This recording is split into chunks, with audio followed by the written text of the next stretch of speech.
நம்மால் வெறும் கண்களால் செல்லினை காண இயலாது. ஏனெனில் அது அளவில் மிகச் சிறியது. அதனை கூட்டு நுண்ணோக்கியால் நம்மால் காண இயலும்.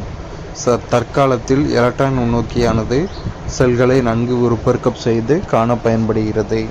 ஸோ ஒரு உயிரினத்தோட செல்லை இந்த எலக்ட்ரான் நுண்ணோக்கின் மூலமாக தான் இதில் வச்சு நம்ம கண் வழியாக கண்ணை இந்த பைப் வழியாக பார்ப்போம். எலக்ட்ரான் நுண்ணோக்கியோட அமைப்பு இப்படி தான் இருக்கும். இதுதான் இதில் சொல்லியிருக்காங்க.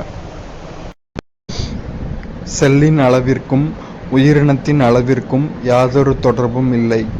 உதாரணமாக, யானையின் செல் சுண்டெலியின் செல்லை விட மிகப்பெரியதாக இருக்க வேண்டும் என்ற அவசியமில்லை. தோராயமாக மனித உடலில் உள்ள செல்களின் எண்ணிக்கை 3.7 × 1013. புரோகேரியாட்டிக் மற்றும் யூகேரியாட்டிக் செல்களுக்கு இடையே உள்ள வேறுபாடுகள். புரோகேரியாட்டிக் செல் 1 முதல் 2 மைக்ரான் விட்டம் கொண்டவை. யூகேரியாட்டிக் செல் 10 முதல் 100 மைக்ரான் விட்டம் கொண்டவை. புரோகேரியாட்டிக் செல் நுண்ணுறுப்புகளை சுற்றி சவ்வு காணப்படுவதில்லை. யூகேரியாட்டிக் செல் நுண்ணுறுப்புகளை சுற்றி சவ்வு காணப்படுகிறது. புரோகேரியாட்டிக் செல் தெளிவற்ற உட்கரு கொண்டவை. யூகேரியாட்டிக் செல் தெளிவான உட்கரு கொண்டவை. புரோகேரியாட்டிக் செல்லில் நியூக்ளியோலஸ் காணப்படுவதில்லை. யூகேரியாட்டிக் செல்லில் நியூக்ளியோலஸ் காணப்படும்.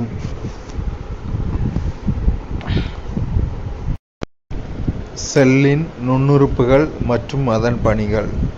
செல் சுவர் தாங்குபவர் அல்லது பாதுகாப்பவர். செல் சவ்வு செல்லின் கதவு. சைட்டோபிளாசம் செல்லின் நகரும் பகுதி. மைட்டோகாண்ட்ரியா செல்லின் ஆற்றல் மையம். பசுங்கணிகம் செல்லின் உணவு தொழிற்சாலை. நுண்குமிழ்கள் சேமிப்பு கிடங்கு. உட்கரு நியூக்ளியஸ் செல்லின் கட்டுப்பாட்டு மையம்.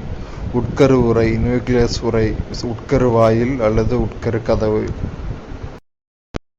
நமது உடலில் காணப்படும் எலும்புகளில் மிகச் சிறியது நமது உள்காதில் உள்ள அங்கவடி ஸ்டெபிஸ் எலும்பு ஆகும். இது 2.8 மில்லிமீட்டர் மட்டுமே நீளமுடையது. சராசரி நீளம். நமது உடலில் நீளமான எலும்பு தொடை எலும்பு ஆகும். குழந்தைகள் பிறக்கும் பொழுது 300க்கும் அதிகமான எலும்புகளுடன் பிறக்கின்றன. அவர்கள் வளரும் பொழுது சில எலும்புகள் இணைந்து ஒன்றாக மாறிவிடுகின்றன. ஆகையால் முதிர்ச்சியடைந்த மனிதனின் எலும்புக்கூட்டில் 206 எலும்புகள் உள்ளன. ஒரு நிமிடத்தில் எத்தனை நாடி துடிப்புகள் ஏற்படுகிறது என்ற எண்ணிக்கையே நாடித்துடிப்பு விகிதம் எனப்படும். சாதாரணமாக ஓய்வு நிலையில் உள்ள ஒரு மனிதனின் சராசரி நாடித்துடிப்பு ஒரு நிமிடத்தில் 72 - 80 வரை இருக்கும். இரத்த தானம். மருத்துவமனைகளில் நோயாளிகளின் தேவைக்காக இரத்தம் தற்காலிகமாக இரத்த வங்கிகளில் சேமிக்கப்படுகின்றது. 18 வயதுக்கு மேல் ஆரோக்கியமான ஒவ்வொருவரும் இரத்த தானம் செய்யலாம். அதன் மூலம் அவசரகால விபத்து காலங்களிலும் அறுவை சிகிச்சையின் போதும் இரத்தம் தேவைப்படுபவர்களுக்கு உரிய காலத்தில் இரத்தம் கொடுக்கப்படுகிறது. இரத்த தானம் இவர்களின் உயிர் காக்க உதவுகிறது. மூளையில் 100 மில்லியனுக்கும் அதிகமான தகவல்களை ஒருவர் வாழ்நாளில் சேமித்து வைக்க முடியும் என்று கூறப்படுகிறது.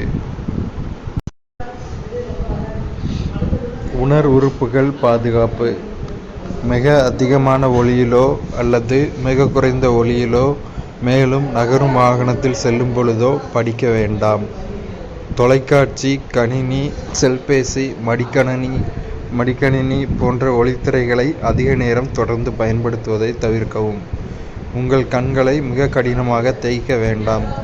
கண்ணில் உள்ள தூசிகளை அகற்ற தினந்தோறும் 2 அல்லது 3 முறை தூய்மையான தண்ணீர் கொண்டு உங்கள் கண்களை மெதுவாக சுத்தம் செய்யவும்.